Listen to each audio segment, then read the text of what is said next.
Hello नमस्कार दोस्तों, कैसे हैं आप लोग। मैं आशा करता हूं कि आप लोग बहुत अच्छे होंगे। तो आज हम लोग पढ़ने जा रहे हैं मैथ लेसन 1 वास्तविक संख्या और पार्ट 8। इसमें आज हम लोग क्या पढ़ने वाले हैं, प्रश्नावली 1.2। प्रश्नावली 1.2 और आज हम लोग क्वेश्चन नंबर पढ़ने वाले हैं 3। हम लोग क्वेश्चन नंबर 1 और 2 पे पिछले वीडियो में चर्चा कर चुके हैं। अगर आप लोग मेरे पिछले वीडियो को नहीं देखे हैं तो जा करके वीडियो को देख लें, है ना। तो आज हम लोग प्रश्नावली 1.1 बिहार बोर्ड का मैथ देख लिए। ये हमारे पास किताब है, यहाँ पे क्वेश्चन लिखना संभव नहीं है तो आप लोग अपने पास किताब रखेंगे। और प्रश्नावली 1.2 का क्वेश्चन नंबर 3 पे आज हम लोग चर्चा करने वाले हैं। क्वेश्चन नंबर 3 क्या कहता है, सभी बच्चे ध्यान से सुनो। कहता है कि अभाज्य गुणनखंड विधि द्वारा निम्नलिखित पूर्णांकों के एचसीएफ और क्या ज्ञात कीजिए, बताइए। एलसीएम मतलब पूर्णांक दिया हुआ है और पूर्णांक को ही संख्या कहते हैं, यानी संख्या यहाँ दिया हुआ है। कितना संख्या दी गई है बताइए, 3 संख्या। क्वेश्चन नंबर 1 में 3 संख्या दी गई है। सभी बच्चे ध्यान से देखेंगे, 12, 15 और 21। सभी बच्चे ध्यान से देखेंगे, यहाँ पे 3 संख्याएं दी गई हैं और आपसे कहा जा रहा है कि अभाज्य गुणनखंड विधि से क्या ज्ञात कीजिए, एचसीएफ और एलसीएम। बाकी यहाँ पे आपको जांच नहीं करना है, आपको यहाँ पे जांच नहीं करना। आपको किस विधि से बनाना है एचसीएफ और एलसीएम, अभाज्य गुणनखंड विधि से। देखो बाबू क्या होता है, सभी बच्चे यहाँ पे ध्यान से देखना। सबसे पहले हम लोग यहाँ क्या लिखेंगे, हल। अभी तक जो पिछले वीडियो में हम लोग सीखे थे, पिछले क्वेश्चन में जो हम लोग सीखे थे कि 2 संख्या था। कितना संख्या थी बाबू, 2 संख्या थी और 2 संख्या का हमें क्या निकालना था, एचसीएफ और एलसीएम। अब यहाँ पे कितनी संख्याएं आ गई हैं, 3 संख्याएं आ गई हैं और ये तीनों संख्याओं का हमें क्या निकालना है, एचसीएफ और एलसीएम। तो चलिए सभी बच्चे देखिए, पहले इसका 12, यहाँ 12 है, यहाँ 15 है और यहाँ क्या है, 21 है। सभी बच्चे इसका क्या करेंगे, अभाज्य गुणनखंड क्या करेंगे। अब ये अभाज्य गुणनखंड क्या होता है, जो भी संख्या दी गई है उसको छोटा रूप में तोड़ लेंगे, उसको छोटा रूप में तोड़ लेंगे। और तोड़ने के लिए हमेशा अभाज्य संख्या आती है। जैसे कि देखिए 2 से कितने बार में, 2 से कितने बार में, देखो बाबू ये 12 को हमने छोटा रूप में तोड़ लिया और जो ये जो मैंने तोड़ा है वो कौन सी संख्या, देखिए अभाज्य, अभाज्य और अभाज्य। तो इसीलिए इसको क्या कहते हैं, अभाज्य गुणनखंड, है ना। और यहाँ पे देखो फिर 3 से लगाओ, 15 को कितने बार में लग गया, 5 बार में। कितने बार में लग गया बोलो, 5 बार में। फिर यहाँ लगाओ 3 से कितने बार में लग गया।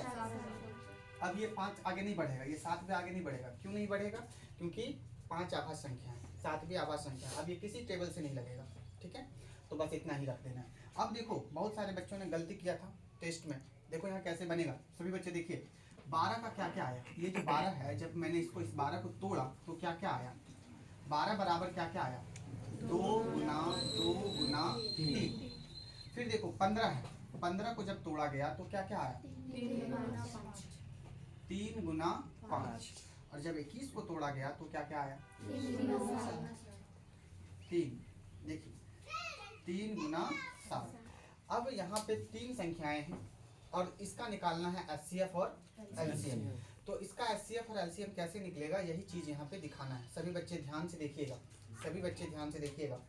एचसीएफ हमेशा क्या होता है कि जो पहले 2 संख्या थी तो 2 संख्या में जो चीज कॉमन आ जाता था दोनों में, उसी को एचसीएफ मान लिया जाता था। लेकिन अब यहाँ पे 1, 2, 3 संख्या, तो तीनों में देख लीजिए क्या कॉमन है। तीनों में जो चीज कॉमन है वही उसका क्या हो जाएगा, एचसीएफ। तो देखो बाबू यहाँ 2 है, यहाँ कहीं 2 है, 2 तो कॉमन नहीं होगा। यहाँ 3 है, क्या इसमें 3 है, 3 है, क्या इसमें 3 है, 3 है। मतलब यहाँ पे देखिए तीनों में क्या कॉमन है, 3 कॉमन। क्या कॉमन है, तीनों में 3 कॉमन है। इसीलिए एचसीएफ, किसका एचसीएफ बाबू, 12, 15 और 21 का एचसीएफ क्या आ जाएगा बताइए, 3। क्या आ जाएगा, 3। तो एचसीएफ क्या होता है, एचसीएफ जैसे कि यहाँ पे तोड़ा गया तीनों को, तीनों को तोड़ने के बाद जो चीज तीनों में कॉमन आ जाए वही क्या होता है बताओ, एचसीएफ। एलसीएम क्या होता है, सभी बच्चे ध्यान से देखिएगा। 12, 15 और 21 का हमें क्या निकालना है, एलसीएम। क्या निकालना है, एलसीएम। तो एलसीएम क्या होता है, जो देखो सभी बच्चे ध्यान से सुनो, यहाँ पर एलसीएम क्या होता है कि अगर 3 संख्या का एलसीएम निकालना है ना, तो जो चीज कॉमन लगा है उसको एक बार लिख दीजिए। देखिए 3 का कॉमन लगा है तो 3 एक बार लिख यहाँ पे लिख दो।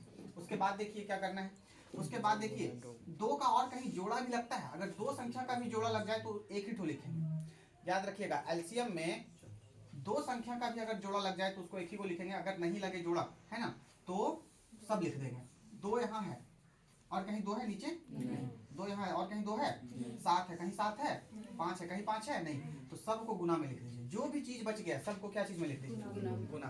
तो 3 गुना 2 गुना 2 गुना 5 गुना 7, 3 दूनी 6 दूनी 12 पंचे 60, और 60 को 7 से गुना कर दीजिए, 7 छक 42, 420। देखिए इसका एलसीएम कितना आ गया, 420, और एचसीएफ कितना आ गया, 3। तो ये इसका क्या हो गया, फाइनल आंसर हो गया। एक बार देख लीजिए। देखो मेरे प्यारे बच्चे, क्वेश्चन नंबर 3 का ही क्वेश्चन नंबर 2 है। हल्ला नहीं करो आप लोग, कोई भी हल्ला नहीं करो। देखो यहाँ पे क्वेश्चन नंबर 3 का क्वेश्चन नंबर क्या है बताइए आप लोग, 2 है, और इसी को हम लोग फिर से बनाने वाले हैं। देखिए कैसे बनेगा। सबसे पहले इसका क्या करेंगे, अभाज्य गुणनखंड। क्या करेंगे, अभाज्य गुणनखंड। तो सभी बच्चे ध्यान से देखिए, सभी बच्चे ध्यान से देखिए, ये खुद एक आभाज्य संख्या है। ये खुद क्या है, एक आभाज्य संख्या। 17 एक आभाज्य संख्या, 23 भी एक आभाज्य संख्या, और 29 भी क्या है, एक। क्या इसका आभाज्य गुणनखंड हो सकता है, नहीं हो सकता है। इसका आभाज्य गुणनखंड बिल्कुल भी नहीं हो सकता है, नहीं हो सकता है। ठीक है, तो हम लोग करेंगे क्या, हम लोग देखो बाबू, यहाँ 17 से कितने बार में लगा देंगे, एक बार में। 23 से कितने बार में लगा देंगे, एक बार में। और 29 से कितने बार में लगा देंगे। गुणनखंड का मतलब होता है उसको छोटा कर देना, उसको क्या कर देना, छोटा। लेकिन 17 छोटा नहीं होगा। 17 खुद एक आभाज्य संख्या है। जो आभाज्य संख्या होगा वो कभी छोटा हो ही नहीं सकता, वो ऑलरेडी छोटा है, वो ऑलरेडी क्या है, छोटा। जैसे कि 2 को तुम छोटा नहीं कर सकते हो। क्यों नहीं कर सकते हो, क्योंकि 2 एक आभाज्य संख्या है। 3 को आप छोटा नहीं कर सकते हो। आप 5 को छोटा नहीं कर सकते हो। 5 खुद एक आभाज्य संख्या है, मतलब 5 किसी भी टेबल से नहीं लगेगा। आप 7 को छोटा नहीं कर सकते हो, क्योंकि 7 किसी टेबल से लगेगा ही नहीं। आप 8 को छोटा कर सकते हो, 2 गुना 2 गुना 2, 2 दूनी 4, 4 दूनी 8। आप 10 को छोटा कर सकते हो, 2 गुना 5। लेकिन आप 11 को छोटा नहीं कर सकते हो, क्योंकि 11 क्या है, एक आभाज्य संख्या है। और आभाज्य संख्या को कभी भी छोटा नहीं किया जा सकता है ना। तो उसका गुणनखंड हमेशा कितना रहेगा, 2 के बराबर ही रहेगा। चलिए ध्यान से देखिए। तो 17 को हमने तोड़ दिया एक बार में, 23 को तोड़ दिया एक बार में, 29 को भी तोड़ दिया एक बार में। 17 का क्या क्या आया देखिए तो, 17 गुना 1। 23 का क्या क्या आया बताइए तो, 23 गुना 1। और 29 का क्या क्या आया, 29 गुना 1। अब हमें क्या लिखना है, क्या लिखना है बोलो, एचसीएफ। एचसीएफ क्या लिखना है, एचसीएफ। किसका एचसीएफ लिखना है, 17, 23 और 29 का एचसीएफ लिखना है। कैसे लिखेंगे, तो अभी आप लोगों को बताया था कि एचसीएफ वही होता है जो तीनों में कॉमन आ जाए। तो तीनों में क्या कॉमन है, एक। देखो तीनों में एक है, तीनों में क्या है, यहाँ 17 है, यहाँ कहीं 17 है, यहाँ 23 है, कहीं 23 है, यहाँ 29 है, कहीं 29 है, नहीं। तो कॉमन क्या है, एक। तो इसका एचसीएफ क्या हो जाएगा। अच्छा एलसीएम क्या हो जाएगा माय डियर, 17, 23 और 29। इसका एलसीएम क्या हो जाएगा बताओ आप। अच्छा पहले एक, ठीक है, पहले एक लिख देते हैं। एक नहीं भी लिखोगे तो चलेगा, क्योंकि गुना करने पर वही आएगा एक। और फिर बाकी जो कुछ बचा, 17, 23, 29, हाँ 17, 23, 29 सबको गुना में लिख दो। सबको क्या चीज में लिख दो, गुना। वही तो उसका एलसीएम होगा, 17 गुना 23 गुना 29। तो एक को 17 से गुना करेंगे कितना, 17। 17 को 23 से गुना करेंगे तो, 17 को 23 से गुना करो, 3 सती 21 के एक हाथ में 2, 3 एकम 3, 3 और 2 5 है ना। 2 सती 14 के 4 हाथ में 1, 2 तिया सॉरी 2 सती 14 के 4 हाथ में 1। गप्पत करिए, 2 एकम 2, 2 और 1 3, 1 9 3, 391। और इसको फिर से गुना कर दीजिए कितने से, 29 से। 9 एकम 9, 9 9 81 के 1 हाथ में 8, 9 तिया 27, 27 और 8 27 और 8 35, 27 और 8 35।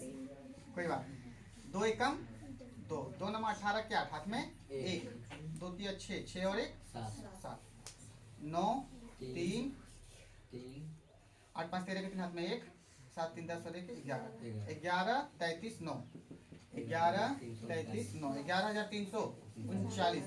तो देखिए ये इसका फाइनली क्या आ गया, एलसीएम। तो इस तरह से हम लोग एचसीएफ निकालेंगे, और इस तरह से हम लोग क्या निकालेंगे, एलसीएम निकालेंगे। चलिए एक बार देख लीजिए इसको। देखिए प्रश्नावली 1.2 का क्वेश्चन नंबर 3 का क्वेश्चन नंबर 3 है ना। अब यहाँ पे ध्यान से देखिए, ये यहाँ पे भी 3 संख्याएं, 3 पूर्णांक, संख्या कोई पूर्णांक कहेंगे, 3 पूर्णांक यहाँ पे दिया गया है, और कह रहा है इसका क्या निकालो, एचसीएफ और एलसीएम। एग्जाम में क्वेश्चन पूछा जाता है, ठीक है। तो बाबू यहाँ क्या होगा, सबसे पहले क्या लिखेंगे, हल। 8, 9 और 25 ये तीनों का कर दीजिए अभाज्य गुणनखंड। क्या कर दो सभी बच्चे, अभाज्य गुणनखंड। देखना यहाँ पे सभी बच्चे ध्यान से देखना, 2 से कितने बार में, 4 बार में। 2 से कितने बार में, 2 बार में। अच्छा 2 से फिर कितने बार में, 1 बार में लगा सकते हैं। फिर 3 से कितने बार में, यहाँ देखो तो 3 बार में। और लगेगा क्या, 3 से कितने बार में, 1 बार में। 5 से कितने बार में, 25। फिर 5 से कितने बार में, 1 बार में। तो इतना कुछ हम लोगों ने यहाँ पे लगा दिया। अब देखिए यहाँ पे हम लोगों ने यहाँ पे अब हम लोग क्या करेंगे, देखिए अब 8, 9 और 25, 8, 9 और 25 को जब हमने तोड़ा, गुणनखंड किया, तो गुणनखंड क्या आया उसी चीज को यहाँ पे अब हम लोग लिखेंगे।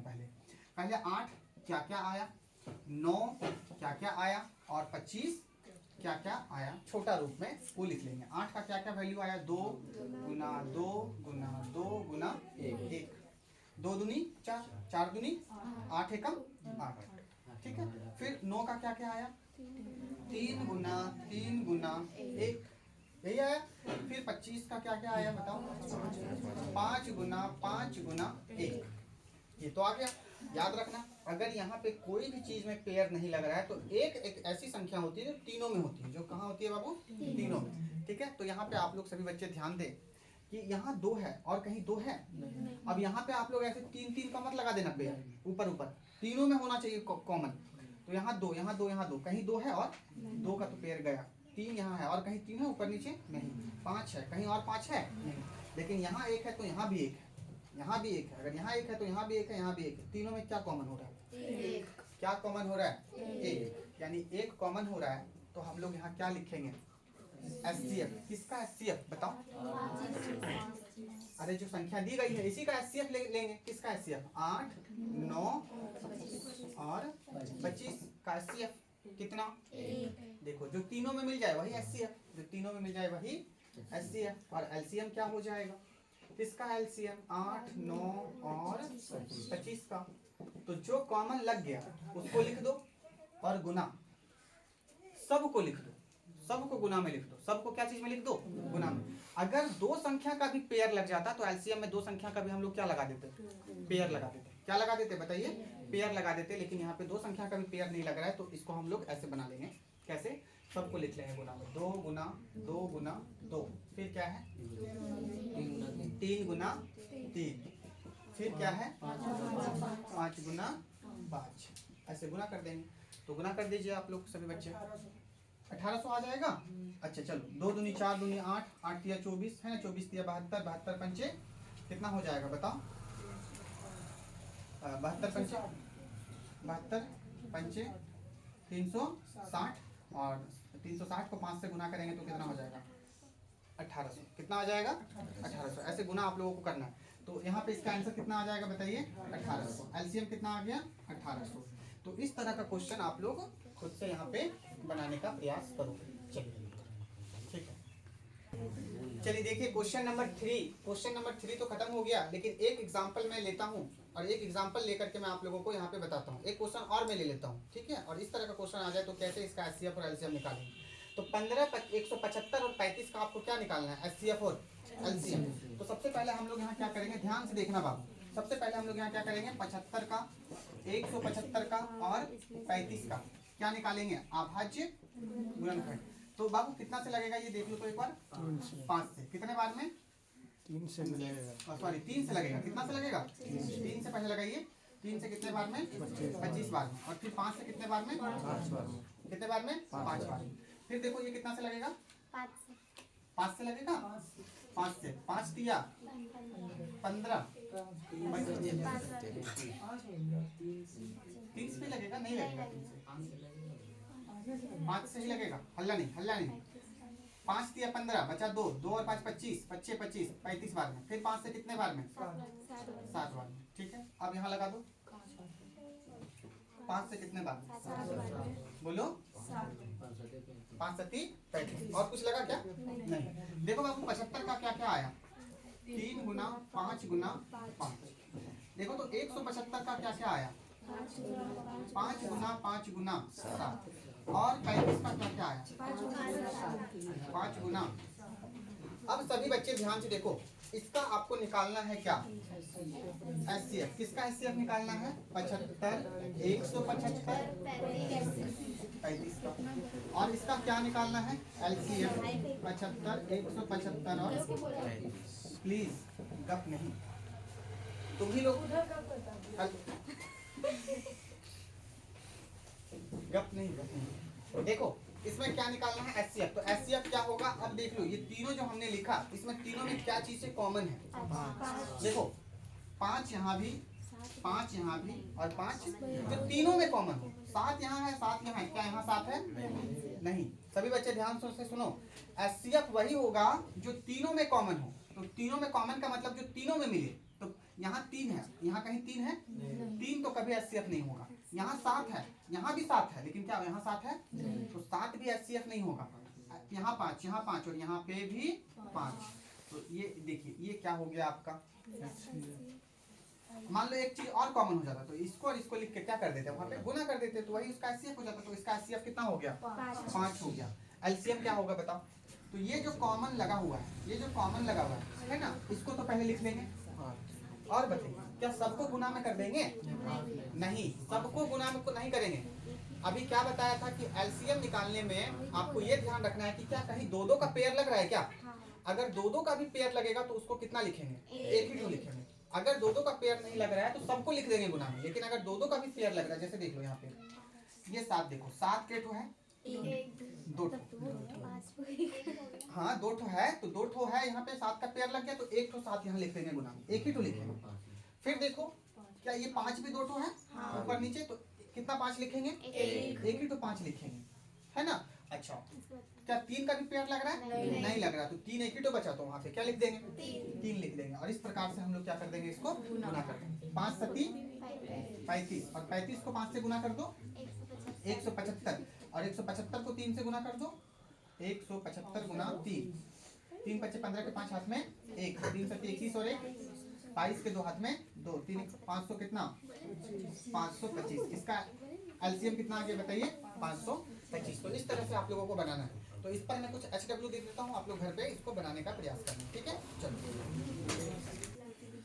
देखिए सभी बच्चे इस पर मैं कुछ HW दे दिया हूँ और इसका आपको क्या निकालना है बताइए HCF और LCM ठीक है। तो आप लोग इसको बना करके सभी बच्चे HCF और LCM खुद से बना करके कमेंट में आप हमें क्या बताएंगे आंसर बताएंगे ठीक है। तो जो वीडियो को देख रहे हैं वो कमेंट में आंसर बताएंगे और आप लोग जो क्लास में है वो कल हमें होमवर्क में दिखाएंगे ठीक है। चलिए इसको नोट कर लीजिए। चलिए देखिए अब हम लोग फिर से आ गए हैं प्रश्नावली 1.2 में क्वेश्चन नंबर 4 के साथ। अब देखिए इसको कैसे बनाया जाएगा हल्ला कोई नहीं करेंगे। देखिए यहाँ पे क्वेश्चन क्या है कि HCF दिया सुनो सभी बच्चे HCF 306 और 657 बराबर कितना दिया है। सभी बच्चे ध्यान से सुनो हम HCF निकालते हैं और क्या निकालते हैं LCM निकालते हैं। तो HCF और LCM किसका निकालते हैं तो आप बोलोगे संख्या का। किसका निकालते हैं बताओ। या तो वो संख्या 2 ठो हो सकता है या तो वो संख्या 3 ठो हो सकता है। अभी तक तो हम लोग यही सीखे हैं। तो यहाँ पे एक संख्या कितना है देखो तो एक 306 और एक दूसरी संख्या कितनी है बताओ 657 कितना है 657। दो संख्या का HCF दिया हुआ है कितना दिया हुआ है 9 दिया हुआ है। क्वेश्चन कह रहा है कि 9 दिया हुआ है 9 दिया हुआ है क्वेश्चन नंबर 4। फिर कहता है आपको LCM 306 और 657 का क्या करना है याद करना है। समझने का प्रयास कीजिएगा सभी बच्चे। यहाँ पे क्या बता रहा है आपको कि एक क्वेश्चन है कि HCF 306 और 657 बराबर 9 मतलब आपको दिया क्या है आपको दिया है HCF कितना दिया है 9। किसका HCF दिया है दो संख्या का और वो दो संख्या क्या है 306 और 657 का क्या दे दिया है बताइए HCF कितना दिया है बताइए 9 दिया है। आपको ज्ञात करना है क्या ज्ञात करना है बताइए LCM ज्ञात करना है। किसका LCM ज्ञात करना है यही दोनों संख्या का LCM क्या करना है आपको ज्ञात करना है। तो याद रखना बाबू जब इस तरह का क्वेश्चन आ जाए HCF दिया है LCM निकालना है LCM दिया है HCF निकालना है थोड़ा धीरे पूछ करो। चलिए यहाँ पे ध्यान से देखिए आपको HCF दिया है और आपको क्या निकालना है LCM। हम लोग पिछले वीडियो में बात किए थे क्या बात किए थे एक फॉर्मूला का बहुत ही जबरदस्त फॉर्मूला था। क्या था फॉर्मूला कि दो संख्याओं सभी बच्चे ध्यान से देखिएगा दो संख्याओं का गुणनफल किसके बराबर होता है HCF गुना LCM के बराबर होता है। क्या ये चीजें आप लोग पढ़ के आए हो दो संख्याओं का गुणनफल किसके बराबर होता है? एचसीएफ गुना एलसीएम के बराबर होता है। तो बाबू दो संख्या क्या क्या है हमारे पास? एक संख्या 306 है और एक संख्या, तो ये दोनों को लिख दो यहाँ, 306 और 657 को लिख दो, है ना। और दो संख्या हमने लिख दिया और दोनों का क्या कर दो? गुना। क्या कर दो? गुना। मतलब दो संख्याओं का गुणनफल, दो संख्याओं का गुणनफल किसके बराबर होता है? एचसीएफ गुना एलसीएम। और एचसीएफ कितना दिया हुआ है? 9 दिया हुआ है। आपको निकालना क्या है? आपको क्या निकालना है? एचसीएफ। तो दो संख्या दिया हुआ है और क्या दिया हुआ है? एचसीएफ दिया हुआ है। आपको क्या निकालना है? एलसीएम। ऐसे ही कभी कभी क्या बोलेगा कि आपको एलसीएम दे दिया है, आपको क्या निकालना है? एचसीएफ और दो संख्या दे दिया है। कभी कभी आपको कहेगा कि दो ठो एचसीएफ और एलसीएम दे दिया और एक संख्या दे दिया है, तो आपको दूसरी संख्या क्या करना होगा? निकालना होगा। तो फॉर्मूला यही है, इसी फॉर्मूला पे हम लोग आगे बढ़ेंगे। चलिए देखिए, बराबर के इस पार 9 क्या चीज में है? बराबर के उस पार 9 क्या चीज में है? एलसीएम के साथ गुना में। बराबर के इस पार लेगा तभी तो उधर केवल एलसीएम बचेगा और एलसीएम बराबर निकलेगा। हमें एलसीएम चाहिए। तो बाबू यहाँ ध्यान से देखना सभी बच्चे, यहाँ 300 कितना है? 6 गुना 657 और 9 उधर क्या चीज में? इधर ले आओ, क्या चीज में हो जाएगा? बटा में। और यहाँ क्या बच जाएगा? मतलब हमको केवल चाहिए एलसीएम, और एलसीएम बराबर जब हम इसको सॉल्व करेंगे तो निकल जाएगा।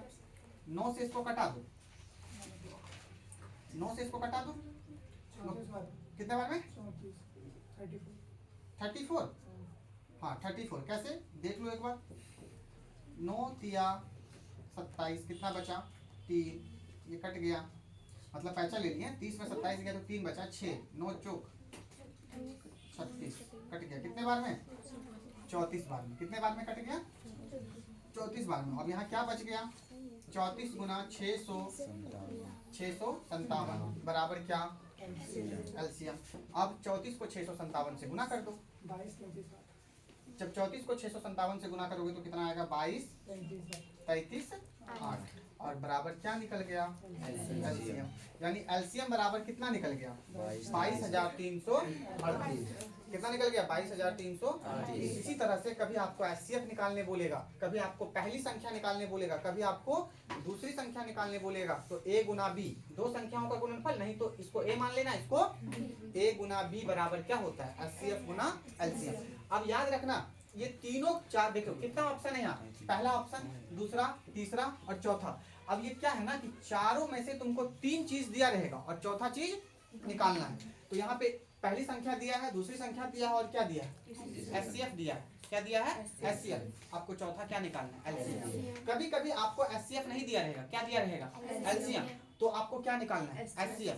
कभी कभी क्या रहेगा कि आपको एचसीएफ और एलसीएम दोनों दिया रहेगा और कहेगा कि एक संख्या गायब है, पहली संख्या दिया रहेगा और दूसरी संख्या गायब कर देगा और कहेगा दूसरी संख्या निकालिए। तो बस यही फॉर्मूला लगाएंगे, यही फॉर्मूला। और पहली संख्या इधर गुना में है, उधर जाएगा तो भागा में हो जाएगा, उसको कटा दोगे तो तुमको क्या निकल जाएगा?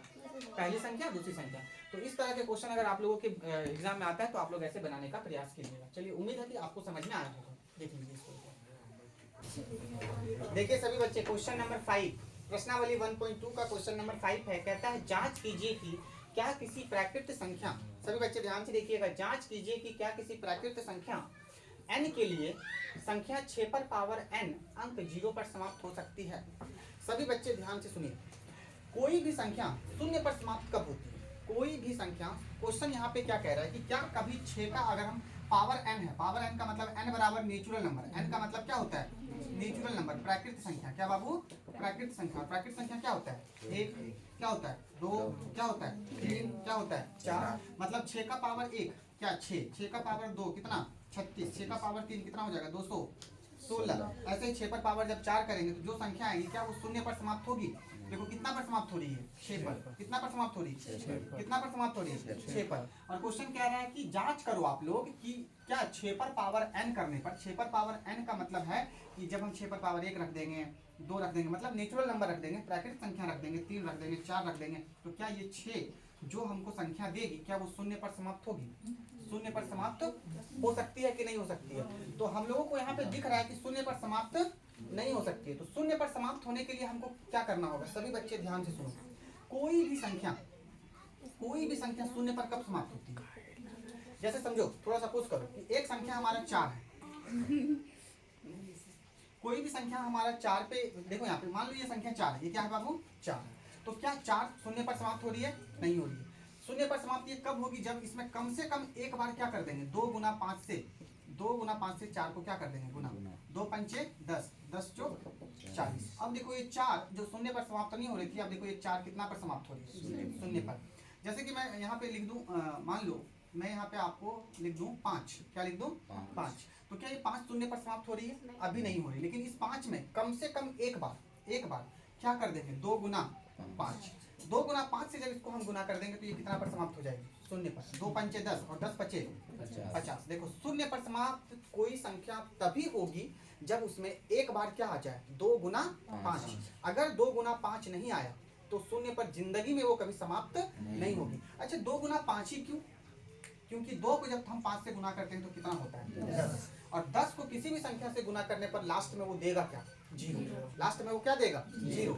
इसीलिए यहाँ पे क्वेश्चन क्या कह रहा है कि जांच कीजिए कि क्या किसी प्राकृत संख्या n के लिए, n किसी प्राकृत देखो यहाँ क्या बोला है, प्राकृत संख्या, और प्राकृत संख्या को क्या बोल दिया है? n। प्राकृत संख्या n के लिए संख्या 6 पर पावर n अंक 0 पर समाप्त हो सकती है या नहीं हो सकती है? मतलब यहाँ पर सभी बच्चे आपको कॉन्सेप्ट समझ में आया होगा कि कोई भी संख्या शून्य पर तभी समाप्त होगी जब उसके गुणनखंड में, जब उसके बोलो बाबू गुणनखंड में क्या आना चाहिए? देखो जैसे कि मैं आपको बोलूँ ये 10 है, 10 शून्य पर समाप्त हो रही है तो इसको तोड़ेंगे तो क्या आ जाएगा? 2 गुना 5। क्या आ गया? 2 गुना 5। कम से कम एक बार क्या आ गया? 2 गुना 5। जैसे यहाँ 100 है तो 2 को तोड़ो, 2 से कितने बार में? 50 बार में। 2 से कितने बार में? 25 बार में। 5 से कितने बार में? 5 बार में। यानी 100 को जब हमने अभाज्य गुणनखंड किया तो क्या आया? 2 गुना 5 फिर 2 गुना 5। देखो ऐसे ही ना आया, 2 और 2 5। कम से कम एक बार 2 गुना 5 आना चाहिए, ज्यादा से ज्यादा वो जितना बार आ जाए। देखो ज्यादा से ज्यादा कितना बार आ गया? 2 बार। जैसे कि मान लो 70 को तुम तोड़ो, 2 से कितने बार में? 35 बार में। 5 से कितने बार में? 7 बार में। यानी 70 को जब हमने तोड़ा तो क्या आया? 2 गुना 5 गुना 7। कम से कम कितना बार 2 गुना 5 आया? एक बार। और देखो ये कितना पर समाप्त हुआ? 0 पर। ये कितना पर समाप्त हुआ? ये कितना पर समाप्त हुआ? 0 पर। तो 0 पर समाप्त होने के लिए हमको क्या चाहिए? 2 गुना 5 चाहिए उसके अभाज्य गुणनखंड में। उसके अभाज्य गुणनखंड में यदि अभाज्य गुणनखंड में 2 गुना 5 नहीं आता है तो वह संख्या 0 पर कभी भी समाप्त नहीं होगी। तो इसमें हमको करना क्या है? बहुत सिंपल है। इस तरह का जांच करने के लिए जब भी क्वेश्चन आपको दिया जाए तो आप लोगों को लिखना है, क्या लिखना है कि यहाँ पे लिखना है किसी भी इस थोड़ा शब्द वाला है, देखना किसी भी संख्या या कोई भी संख्या, ऐसे लिखना कोई भी संख्या यदि 0 यानी शून्य, कोई भी संख्या यदि शून्य पर समाप्त होगी तो उस संख्या के अभाज्य गुणन खंड में कम से कम एक बार, कितने बार? एक बार क्या आना चाहिए? 2 गुना 5 आना चाहिए। इतना लिख लेना। परंतु क्या लिखना फिर? परंतु क्या लिखोगे? परंतु करो। कोई भी संख्या यदि शून्य पर समाप्त होगी, शून्य पर क्या होगी बाबू? समाप्त होगी तो उस संख्या के अभाज्य गुणनखंड में कम से कम एक बार क्या आना चाहिए? 2 गुना 5 आना चाहिए। क्या आना चाहिए बाबू? 2 गुना 5 आना चाहिए। लेकिन यहाँ पे क्या बोल रहा है कि 6 क्या कभी 0 पर समाप्त होगी? मतलब 6 पर पावर अगर हम n करते हैं, जैसे 6 पर पावर 1, 6 पर पावर 2, n का मतलब 1 2 3 करते हैं, 6 पर पावर 4 करते हैं तो क्या देखो, तो 6 पर पावर 1 करेंगे तो 1 हो गया। 6 पर पावर 2 का मतलब 6 गुना 6 यानी 6 6 36। क्या शून्य पर समाप्त हो रही है? क्या ये जो है 6 गुना 6 गुना 6 कर दो, 6 गुना 6 गुना 6 कितना हो जाएगा? 216। क्या ये शून्य पर देखो समाप्त हो रही है? नहीं, ये तो 6 पर समाप्त हो रही है। कितना पर समाप्त हो रही है? 6 पर। तो देखो यहाँ पे क्या तुम लोग लिखोगे? 6 का अभाज्य गुणनखंड कर देना। क्या कर देना बाबू? 6 का अभाज्य गुणनखंड। जैसे 6 पर पावर n, तो 6 पर पावर n करोगे तो 6 का अभाज्य गुणनखंड क्या हो जाएगा? 2 गुना कितना हो जाएगा? 3। मतलब 2 पर पावर, यहाँ n है तो यहाँ भी n लगा देगा। 2 पर पावर n और 3 पर पावर n। तो देखो यहाँ कहीं पर 2 तो आया लेकिन 5 आया क्या? आया क्या? नहीं। तो 6 के अभाज्य गुणनखंड में 2 गुना 5 आया क्या? यहाँ लिखेंगे। परंतु 6 पर पावर n मतलब 6 को जब हमने तोड़ा, अभाज्य गुणनखंड किया तो क्या 2 गुना 5 आया? नहीं आया। तो यहाँ लिखेंगे, यहाँ 6 का अभाज्य गुणन खंड करने पर 6 का अभाज्य गुणनखंड करने पर 2 गुना 5 नहीं आता है। 2 गुना 5 नहीं आता है। सभी बच्चे ध्यान से देखिए, यहाँ 6 पर पावर n का अभाज्य गुणनखंड करने पर 2 गुना 5 नहीं आता। देखो क्या आ गया, 2 गुना 3 आ गया। क्या 2 गुना 5 आया? अगर 2 गुना 5 आता तो यहाँ क्या हो जाता, 2 पंचे 10, और 10 हो जाता तो जो 10 हो जाता वो अंतिम संख्या क्या हो जाता, बोलो, शून्य हो जाता। क्या हो जाता, शून्य। लेकिन यहाँ 2 गुना 5 नहीं आया। क्या आ गया, 2 गुना 3 आ गया। इसीलिए हम कह सकते हैं कि 6 पर पावर n अंक कभी भी 0 पर समाप्त नहीं होगा। 0 पर समाप्त नहीं होगा। तो इस तरह का क्वेश्चन अगर आ जाए तो आपको इतना बना लेना है, इतना ही बना लेना है। क्या कर लेना है, सबसे पहले आपको बताना है कि कोई भी संख्या यदि शून्य पर समाप्त होगी तो उस संख्या के अभाज्य गुणनखंड में कम से कम कितना बार 2 गुना 5 आना चाहिए, एक बार। ज्यादा से ज्यादा जितना बार आ जाए, है ना। और अगर नहीं आया, आना चाहिए, ये आना चाहिए। लेकिन देखो, परंतु 6 का जब हमने अभाज्य गुणनखंड किया तो क्या आ गया, 2 गुना 3, 2 गुना 5 नहीं आया। तो इसी चीज को मैं यहाँ लिखा हूँ कि यहाँ 6 पर पावर n का अभाज्य गुणनखंड करने पर 2 गुना 5 नहीं आता है। देखो नहीं आया है या नहीं आता है, तो अतः हम कह सकते हैं कि 6 पर पावर n अंक कभी भी शून्य पर समाप्त नहीं होगी। देख लो ना, तुमने 6 पर पावर 1 किया, 6 आया। 6 पर पावर 2 किया, कितना आया, 36। 6 पर पावर 3 किया, कितना आया, 200। कहीं शून्य आया, नहीं आया। तो क्यों नहीं आया, क्योंकि 6 के अभाज्य गुणनखंड करने पर 2 गुना 5 नहीं आता है, इसीलिए शून्य नहीं आया। अगर 6 का अभाज्य, अगर आपसे क्वेश्चन पूछ लेता कि क्या 50 का पावर n करने पर शून्य पर समाप्त होगा, तो बिल्कुल ये 50 को तोड़ दो, 2 गुना 5 गुना 5। देखो 2 गुना क्या आ गया, बताओ, 5। एक बार क्या आ गया, 2 गुना 5। तो हम अगर 50 वाला पूछता तो हम लिखते हाँ कि 50 का अभाज्य गुणनखंड करने पर एक बार क्या आ गया, 2 गुना 5 आ गया। इसीलिए 50 के पावर n अंक हमेशा शून्य पर ही क्या होगा, समाप्त होगा। लेकिन 6 पर पावर n, अब ये n का मतलब तुम लोग घबराना नहीं, यहाँ क्या है, नेचुरल नंबर है। क्या है ये, नेचुरल नंबर। तो बस इतना ही ये बनेगा। और इसी के साथ जो आप लोगों की आज की जो सेवा है वो यहीं पर समाप्त होती है। इसमें क्वेश्चन नंबर 6 और 7 जो कि मैं कल के क्लास में यानी आपके पार्ट 9 में बताऊंगा।